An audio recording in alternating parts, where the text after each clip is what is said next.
Alright, I got a carb off of a Polaris 500 Scrambler. I'm going to show you how to drill the fuel screw cap so you can adjust the fuel screw for the idle circuit on these.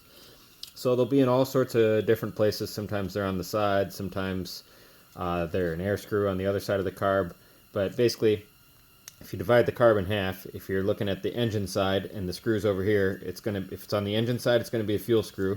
If it's on the airbox side, it's going to be an air screw, and you adjust those differently. But one way to be sure if this is the correct brass cap is if you look inside this carb, you can see this little pinhole right here. That's actually what the needle is going into to adjust the amount of fuel in that idle circuit. So I know this is the cap right here I have to drill. So I'm just going to grab a drill bit and drill out this cap. So you want to be careful as you drill through this. Right as you pop through, you don't want to drill into the screw that's down in there. So as you start to get close to it, I'm going to go to the edge here so I don't get shavings all over my towel I'm about to use. So you just kind of have to feel as you get close to this.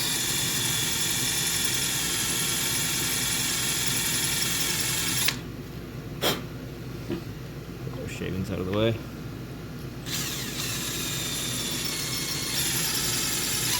Bit's getting kind of old.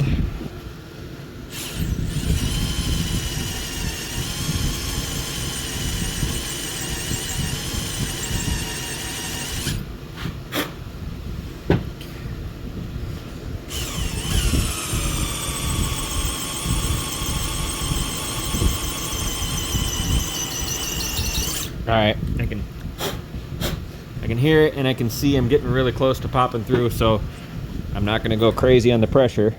So when I pop through,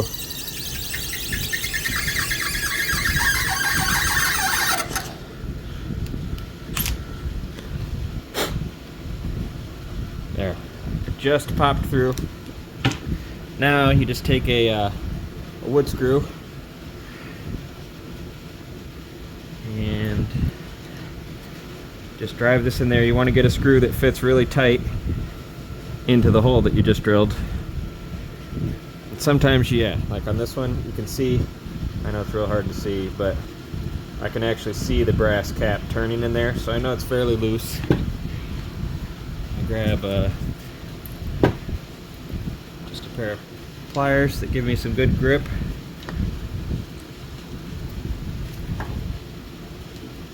And yeah, and this one I can just see, yep, just popped it right out. So there's the cap. Blow that out. You can see down in there. You can see there's a screw to adjust now. So now I'm going to do the carb clean on this, and I'm going to take that fuel screw out and blow through this whole idle circuit. Go through the whole carb, do a carb clean. But that's how you drill the cap and get to your idle screw so you can adjust it. These are always lean from the factory because of emissions, so they'll be anywhere from like half a turn to a turn and a half out, and most all 4-stroke engines, even the 2-strokes, really like anywhere from 2.5 to sometimes even 3 turns. You don't want to go more than 3.5 is kind of pushing it. There's a spring that keeps tension on that, so as the engine shakes it doesn't rattle out of there. And really 3.5 is definitely the max, but even that's kind of pushing it. 3 is probably a max, but you just go with what the engine likes the best. You can hear it just from the RPM. So as you adjust that out, you're going to go a half a turn at a time and listen to the RPM. If the RPM goes up, it likes it. If it stays the same, go another turn and see if you get any difference. And when you go too much, the RPM will actually drop. So you're going to find where you get the best RPM, the highest RPM. That means it's happy with the amount of fuel that it's getting. And then you've got a well-adjusted fuel screw. You'll have great throttle response out of the idle circuit. So thanks for watching.